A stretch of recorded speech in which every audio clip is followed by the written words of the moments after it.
Hello everyone, welcome back to my channel. तो भाई कल हमने जो 7th क्लास की ज्योग्राफी का सेकंड चैप्टर किया था इंटीरियर ऑफ द अर्थ।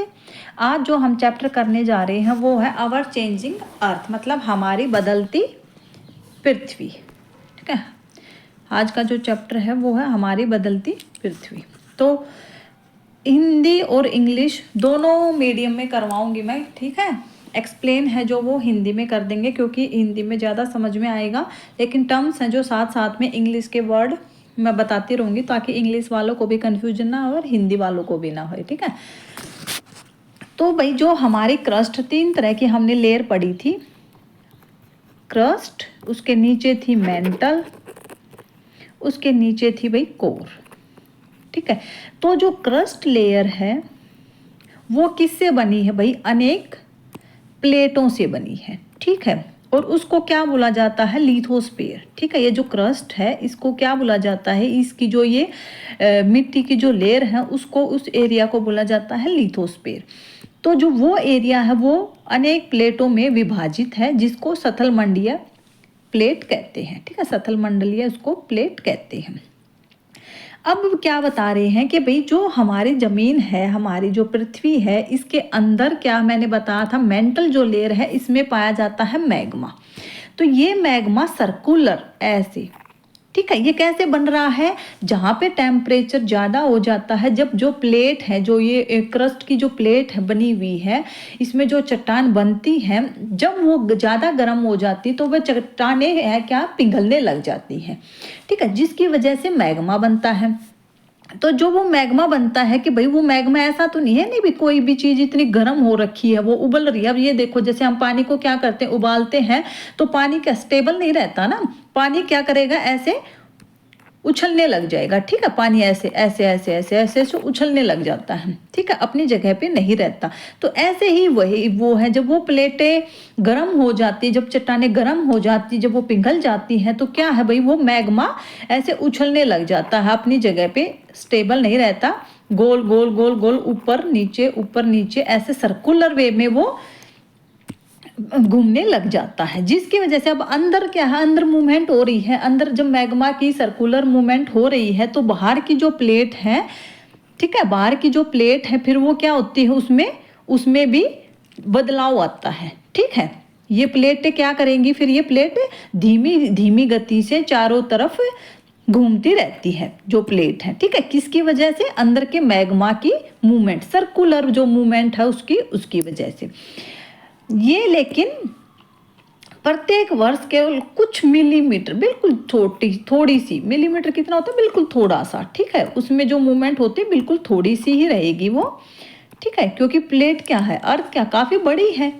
ठीक है, इसकी वजह से अब है कि भाई जो आगे किस तरह के वो फोर्स होते हैं, जो अंदर का जो ये मूवमेंट बताई है मैंने, वो किस तरह के फोर्स होते हैं, किस तरह के बल होते हैं, जिसको तो भाई उसको 2 भागों में बांटा गया है। एक तो अंतर्जनित बल है, मतलब कि एंडोजेनिक फोर्स है, इंग्लिश में एंडोजेनिक फोर्स बोलते हैं। एक बहिर्जनित बल है जो कि एक्सोजेनिक फोर्स, ठीक है, जिसको एक्सोजेनिक फोर्स बोलते हैं। तो जो अंदर का जो बल है वो होता है भाई पृथ्वी के अंदर, ठीक है, वो होता है आंतरिक भाग में, और बहिर्जनित है जो बाहर की, ठीक है, जो सरफेस लेवल पे जो रहेगा, जो धरातल है, पृथ्वी का जो धरातल है उस पे जो फोर्स उत्पन्न होता है उसको बोलते हैं बहिर्जनित बल। तो ये है, अब यहाँ से बनता है भाई क्वेश्चन, ठीक है, कि भी पृथ्वी की जो गतियां है, जो ये मूवमेंट थी, प्लेट की जो मूवमेंट हो रही है, जिसकी वजह से वो थोड़ी थोड़ी अंदर के मैग्मा की वजह से जो थोड़ी थोड़ी पृथ्वी की जो ये प्लेट है ये चारों तरफ घूमती रहती है, वो कितने तरह की होती है? तो भाई एक अंतर्जनित बल होता है, एक बहिर्जनित। अंतर्जनित बल में भी अगर एंडोजेनिक फोर्स की बात करें तो सडन मूवमेंट होती है, ठीक है, सडन बल, ठीक है, आकस्मिक बल जिसको बोलते हैं। और एक होता है भी पटल विरूपण बल, मतलब के डायस्ट्रोमिक फोर्स, ठीक है, इंग्लिश में लिख देती हूँ इसको, डायस्ट्रोफिक फोर्स, डायस्ट्रोफिक फोर्स इसको बोलते हैं, इसको सडन, ठीक है। तो सडन क्या हो रहेगा भाई, जब सडन मूवमेंट होएगी अंदर, पृथ्वी के अंदर जो सडन मूवमेंट हो रही है, सडन जो फोर्स लग रहा है, उससे उत्पन्न होता है भूकंप मतलब अर्थक्वेक, वोल्केनो ज्वालामुखी, और भूस्खलन मतलब लैंडस्लाइड होती है। और जो डायस्ट्रोफिक फोर्स जिसको बोलते हैं, पटल विरूपण बल जिसको बोला जा रहा है, वो होता भाई स्लो, ठीक है, वो धीरे धीरे होता है। धीरे धीरे होगा तो उससे क्या होगा, उससे जो पृथ्वी के जो प्लेट हैं, जो सतल मंडलीय जो प्लेट है, वो धीरे धीरे ऊपर उठती है। उससे क्या होता है, पर्वतों का निर्माण। ठीक है, एग्जाम में यहाँ से क्वेश्चन, इसलिए मैं ये बता रही हूँ, एग्जाम में यहाँ से क्वेश्चन पूछा जाता है कि भाई पर्वत निर्माण बल कौन सा है, तो वो कौन सा रहेगा भाई, वो पतन विरूपण जो बल है, डायस्ट्रोफिक फोर्स जो है, वो है पर्वत निर्माणकाली बल, मतलब कि बिल्डिंग माउंटेन्स फोर्स, जिससे कि पर्वत बनते हैं। अब जैसे क्या है हमारा जो ये हिमालय पर्वत है, ये क्या है, यंग, इसको यंग फोल्ड माउंटेन क्यों बोला जाता है, क्योंकि ये अभी भी निर्माण अवस्था में है। 88-48 इसकी जो ऊंचाई है, 88-48 मीटर इसकी ऊंचाई है हिमालय पर्वत की, लेकिन ये अभी भी क्या है, अभी भी निर्माण अवस्था में है। जो कि पटल विरूपण जो बल है जमीन के अंदर, उससे ये जो इसकी प्लेट है ये ऊपर उठती रहती हैं, और इसकी हर 2-4 साल में थोड़ी सी 1 मीटर 2 मीटर ऐसे ऊंचाई क्या हो जाती है, बढ़ जाएगी। ठीक है, फिर है बहिर्जनित बल। बहिर्जनित बल कौन सा होता है भाई, जो बाहरी, मतलब कि जमीन में जो बाहरी एक्टिविटीज हो रही हैं, बाहर जो जमीन के बाहर सतल पे जो एक्टिविटीज हो रही हैं, उसकी वजह से जो बदलाव आते हैं उसको बोलते हैं बहिर्जनित बल। अब वो कौन से हैं, उसमें होता है एक तो अपरदन और एक निक्षेपण। मतलब अपरदन क्या होता है भाई, इरोजन, ठीक है, इरोजन, और एक होता है डिपोजिशन। ठीक है, इरोजन होगा तभी डिपोजिशन होएगा। इरोजन क्या होता है, इरोजन होता है भाई जैसे नदियों का पानी है, या बर्फ जो पिघल रही है उसका पानी है, या तेज हवाएं हैं, ठीक है, या जो चक्रवात आ जाते हैं, ठीक है, तूफान आ जाते हैं, उसकी वजह से क्या होता है, जो बाहर की प्लेट है जो उसको उनका कटाव हो जाता है, जो चट्टानें बनी हुई हैं उनका कटाव हो जाता है, उसको तो बोल देते हैं भाई इरोजन।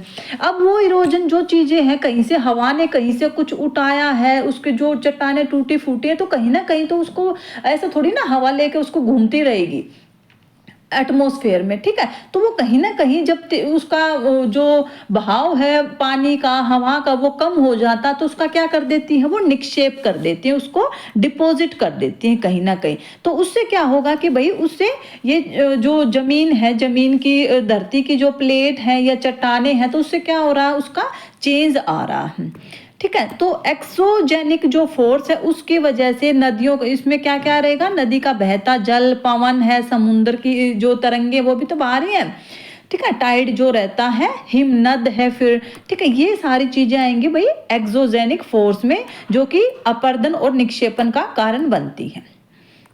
अब नेक्स्ट देखते हैं हम, नेक्स्ट है भाई ज्वालामुखी। ज्वालामुखी क्या है, इसकी अगर डेफिनेशन पे एक तो ये देख लो कि एंडो और एक्सो क्या है। एंडो का मतलब है अंत, मैंने बता ही दिया, और एक्सो का मतलब है बाह्य, और जैनिक होता है भाई उत्पत्ति। ठीक है, एक अंदर जो उत्पत्ति हो जिसके, एक बाहर जो उत्पत्ति हो, तो एंडोजेनिक एक्सोजेनिक फोर्स उसको बोलते हैं। फिर है ज्वालामुखी, किसको बोलते हैं, ज्वालामुखी क्या भाई, जो भूपर पट्टी है, मतलब को सथल मंडल है, जो वहां पर एक ऐसा छिद्र जो कि नीचे जो अचानक से जो पिघला हुआ है, क्या पिघलता है, मैग्मा, ठीक है, जो अंदर जो पिघला हुआ है उसके निकलने का रास्ते को ही क्या बोलते हैं, ज्वालामुखी, वोल्केनोज बोलते हैं।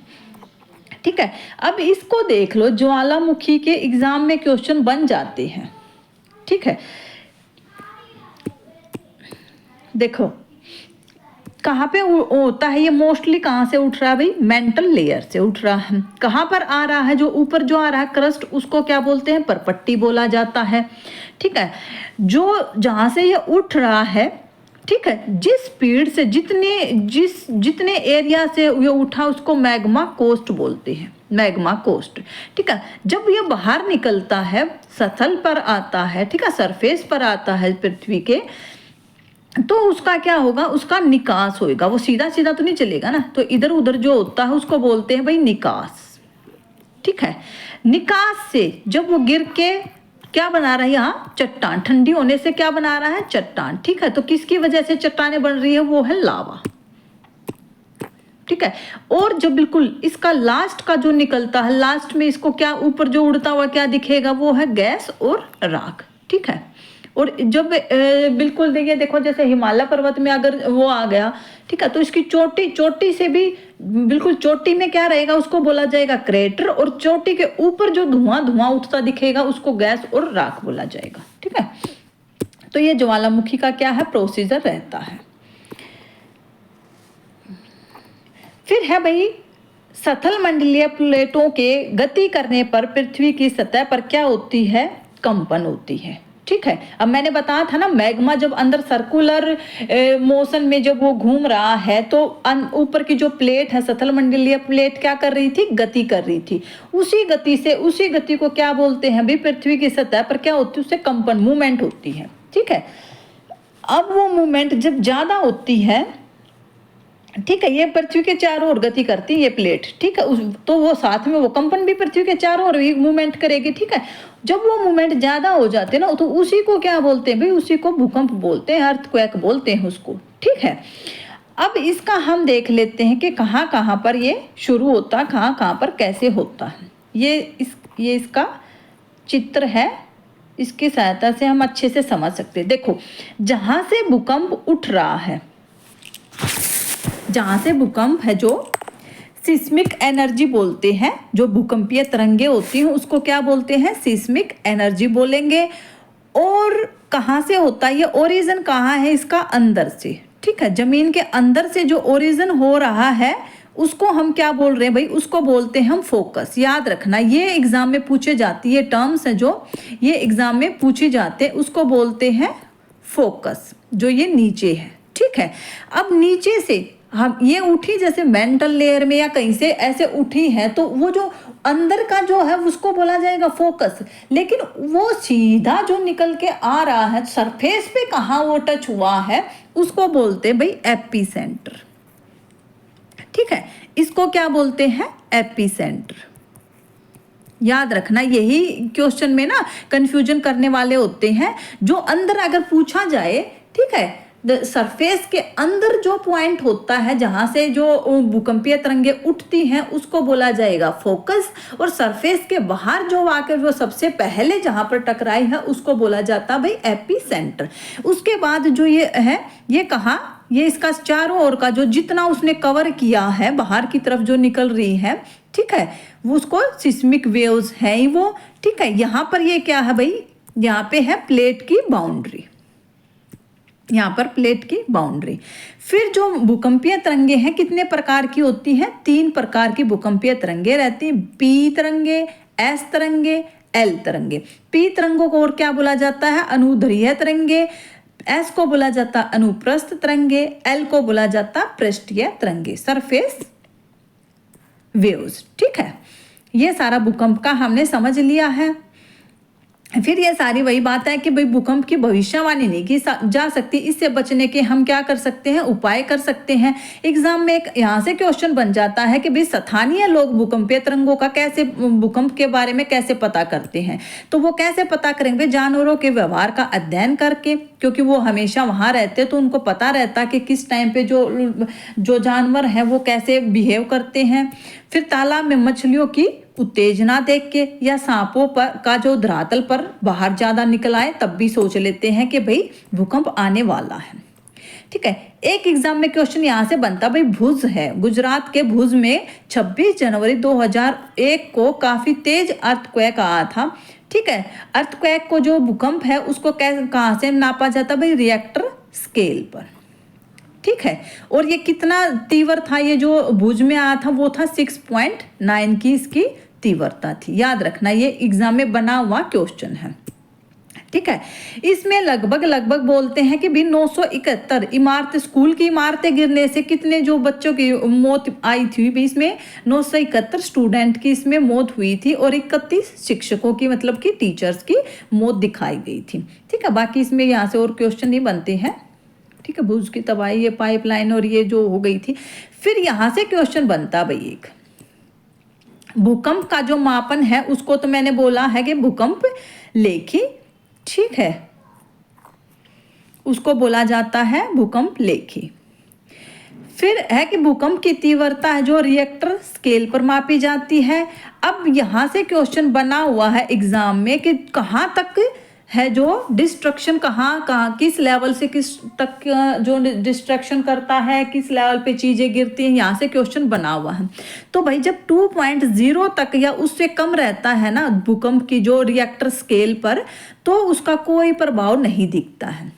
ठीक है, जब भूकंप की तीव्रता 5.1 होती है तो वो क्या करता है भाई, वस्तुओं को गिरने की, जो आसपास की चीजें हैं छोटी छोटी, जैसे गिलास का गिरना है भाई, यहाँ कोई स्टैंड खड़ा है साइड में, ठीक है, तो वो गिर जाता है, उससे वो जो लेवल है वो है भाई 5.0 का। ये एग्जाम में एक बार क्वेश्चन बना हुआ है, ध्यान देना इस पे, ये जो स्केल है इस पे ध्यान देना।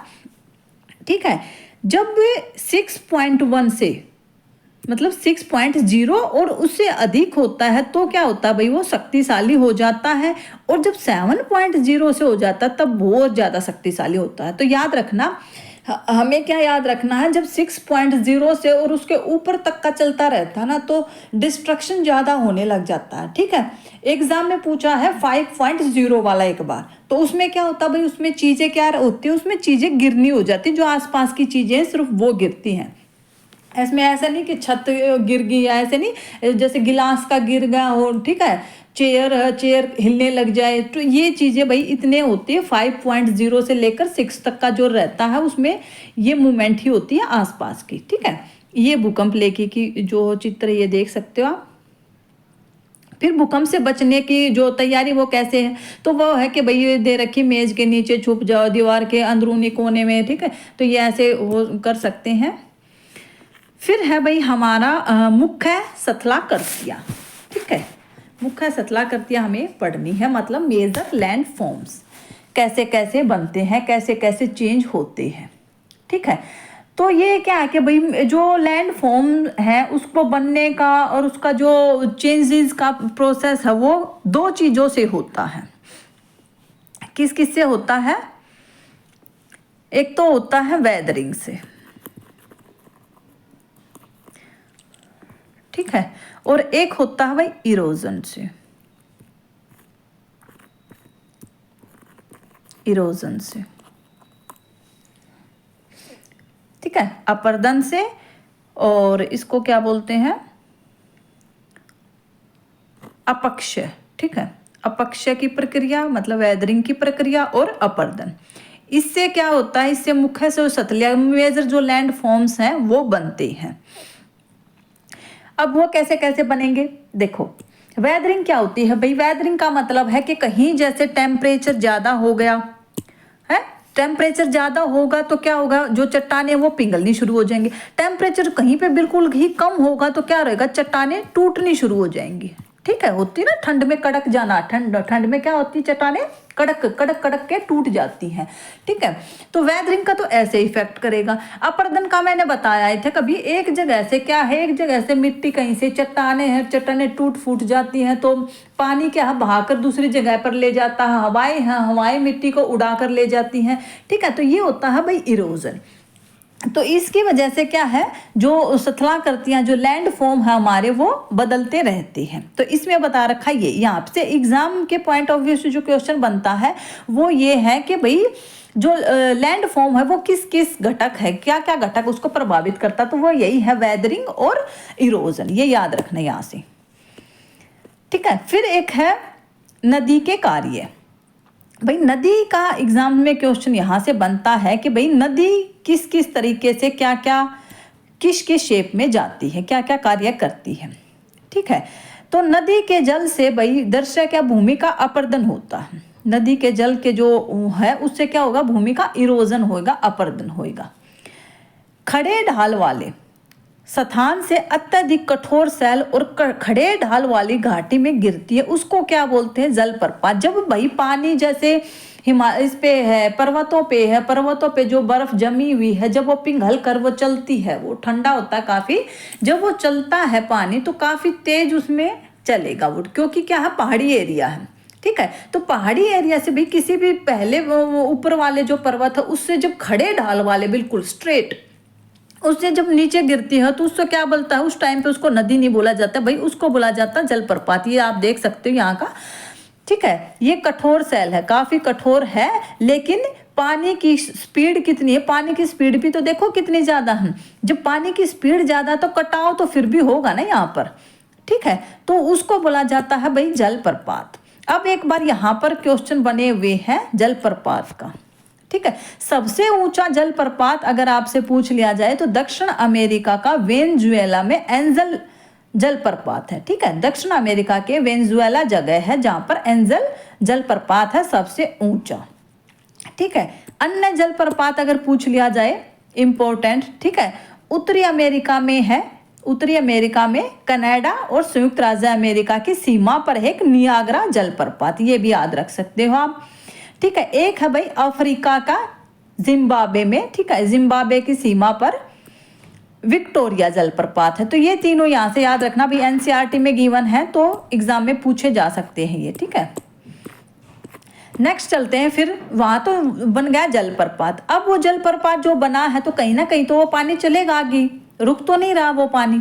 ठीक है, तो जब वो पानी नदी के जब वो पानी क्या है, जो पहाड़ों का जो वो पानी है जलप्रपात से जो नीचे गिरा है वो पानी, जब वो पानी मैदानी क्षेत्र में आता है ना, मैदानी क्षेत्र में, ठीक है, प्लेन एरिया में जब आता है तो क्या होगा भाई, वो क्या है, स्पीड है काफी, और जब एकदम मैदानी क्षेत्र में आएगा तो क्या रहेगा, जहां उसको रास्ता मिलेगा वहीं से वो ऐसे मुड़ना शुरू हो जाता है।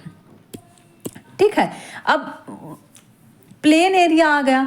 ठीक है, प्लेन एरिया आ गया तो ये तो है नहीं ना कि पानी के लिए किसी ने रास्ता बना रखा हो, सीधा सीधा सीधा सीधा पानी चलेगा, नहीं, पानी का बहाव इतना तेज है तो कहीं ना कहीं तो उसको पानी अपना जगह बनाएगा। तो इस चीज को क्या बोलते हैं भाई, इसको बोलते हैं विसर्प, इसको बोला जाता है विसर्प। जो पानी, जो पहाड़ों से निकला हुआ पानी मैदान में आकर अपने आप जो रास्ता बनाता है उसको क्या बोलते हैं, उसको बोलते हैं भाई विसर्प। ठीक है, अब क्या है, ये तो विसर्प। अब ये देखो कहीं से क्या हो रहा, पानी, ये जो पानी है, ये जो नदी है कहीं से ऐसे चल रही है, कहीं ऐसे चल रही है, तो ये तो पूरा जो प्रोसीजर है इसको तो बोला जा रहा है विसर्प। ठीक है, अब कहीं से ये क्या ना जैसे ये देखो यहाँ का जो एरिया है, अब यहाँ का कुछ विक्षेप अपना लेके आते हैं, कहीं से सीधी हो जाएगी, फिर जब ये जो कट कट के आता भाई इसको बोलते हैं चाप झील। ठीक है, यहाँ से सीधे यहाँ ना आकर फिर ये कट गया, पहले ये यहाँ था। ठीक है, यहाँ का ये कट के क्या हो गया, इसको छोड़ दिया गया है और नदी ने क्या है यहाँ से रास्ता शुरू कर लिया है, तो इसको बोलते हैं भाई चाप झील। ठीक है, इसके बाद क्या है, बाढ़कृत मैदान। जब क्या होता है देखो, जब पानी, अब रास्ता इतना इतना लेके चल रही थी, ये जो नदी है इसने इतना इतना रास्ता लेके ये चल रही थी ऐसे, अब यहाँ पर इसने जो ज्यादा ले लिया, इसका मतलब क्या था भाई, ये अपने जो तट है इसके, ये तट था, इससे एक्स्ट्रा ले लिया इसने। ठीक है, तो एक्स्ट्रा ले लिया, जो अपने तट से बाहर जाकर जब ये नदी बह रही है तो इसको क्या बोला जाएगा भाई, इसको बोला जाएगा बाढ़। बाढ़ आ गई किसी इलाके में। ठीक है, अब बाढ़ आई है, साथ में पानी लेके आ रही नदी है, जो पानी तो है ही है, इसके साथ साथ छोटे छोटे कण लेके आती है अपने साथ। ये जो पानी के साथ है नदी, अपने छोटे छोटे रेत के, मिट्टी के क्या लेके आती है, कण लेके आती है। तो उसको जो विक्षेप ये करती है, उसको जब निक्षेप करती है यहाँ पर, जब छोड़ती है तो उसको बोला जाता है बाढ़कृत मैदान। ठीक है, काफी उपजाऊ रहता है, समतल उपजाऊ बाढ़कृत मैदान इसको बोला जाता है, जो कि नदी की बाढ़ की वजह से ये बना है। ठीक है, और जो ये इसके जो ऊंट, ये इधर जो ये है, ऊंचे जो तट बना दिए जाते हैं नदी के लिए कि भाई इतना एरिया है ये नदी का, उसको क्या बोला जाता है भाई, उसको बोला जाता तटबंध। ठीक है, याद रखना, ये समझने वाली है, ये फिगर काफ़ी इम्पोर्टेंट है एग्जाम के पॉइंट ऑफ व्यू से। ठीक है, तो इसको जरूर समझना। तो ये नदी का हमारा इतना ही था। तटबंध हो गया हमारा, बाढ़कृत मैदान हो गया, विसर्प हो गया, चाप झील हो गया। ठीक है, इसके बाद नदी और क्या करती है, एक सेकंड और भी होगा इसमें, अभी तो देखो। अब मेन नदी जो बह रही थी, अब मैदान में आते आते जब ये समुद्र में जब नदी मिलती है तो इसका जो स्लो है, वो स्पीड है, वो क्या हो जाती है, स्लो हो जाती है। तो जब नदी मुख्य धारा को छोड़कर और ऐसे ऐसे ऐसे बहने लग जाती है तो उसको क्या बोला जाता है भाई, उसको बोला जाता है वितरिका। ठीक है, वितरिका उसको बोला जाता है।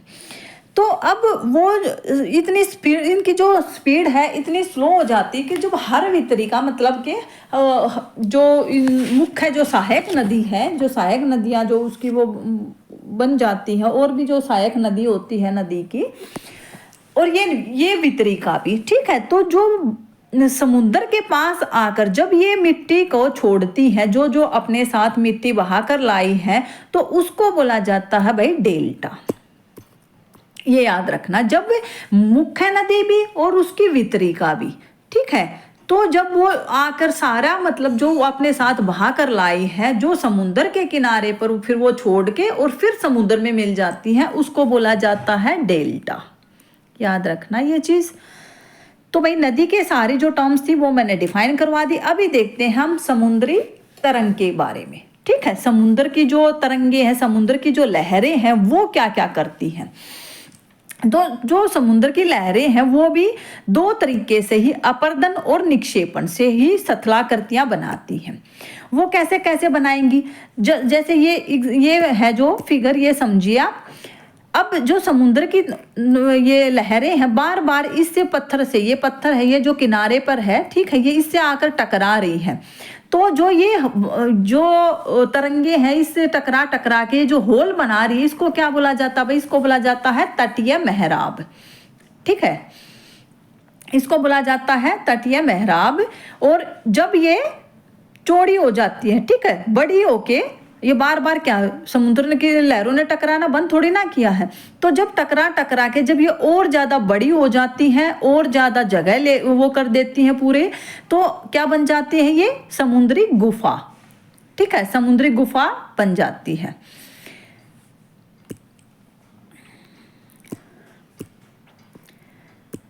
सॉरी भाई, पहले क्या है, पहले समुद्री गुफा बनती है। ठीक है, पहले जब थोड़े टकरा टकरा के थोड़ा होल जब बनता है तो वो समुद्री गुफा बन जाती है। अब जब ज्यादा बड़ा होल जब बनता है ना, तब उसको तटीय मेहराब बोलते हैं। ठीक है, उसको फिर तटीय मेहराब बोला जाता है। और फिर एक सिचुएशन क्या आती है कि ऐसे आ जाती है कि ये बिल्कुल ही खत्म हो जाते हैं। ठीक है, ये जो एरिया है ये जो एरिया है ये बिल्कुल ही खत्म हो जाता है। ठीक है, ऊपर की छत बच जाती है। ठीक है, और फिर ये दीवार, दो तरह की दीवार सी बन जाती है, ऊपर का सब कुछ खत्म कर देती है ये जो लहरें आती हैं। तो उसको क्या बोला जाता है भाई, उसको बोला जाता है स्टैक। ठीक है, अब ये क्या है, जो ये वर्टिकल, ठीक है, जो ये स्टैक है, जो मतलब छत भी नहीं छोड़ी है, जो समुद्र की तरंगे है टकरा टकरा के जब छत भी नहीं रहती है उस पत्थर की। ठीक है, तो ऐसे ऐसे जो वर्टिकल उसमें खड़े रहते हैं उसको क्या बोला जाता है, समुद्र भृगु बोला जाता है। ठीक है, उसको समुद्र भृगु बोला जाता है। तो ये थी भाई जो समुद्र की लहरें हैं वो करती हैं, ये तीनों चारों टर्म्स जो ये याद रखना है इसकी। फिर है हिमनद, मतलब कि जो बर्फ है, बर्फ के जो ग्लेशियर है मतलब।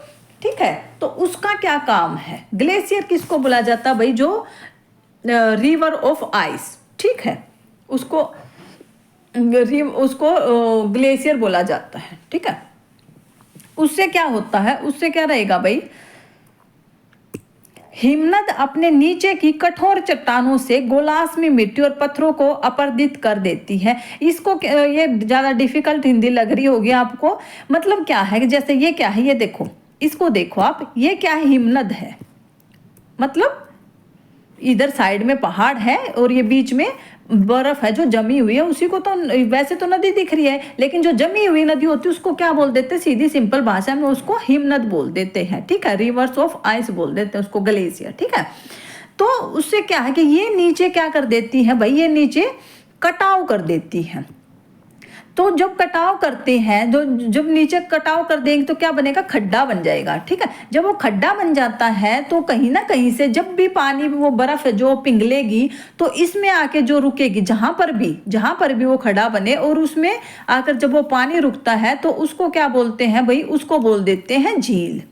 ठीक है, झील बोल देते हैं उसको बर्फ की। ठीक है, बर्फीली जो झील होती है उसको वो बना देती है।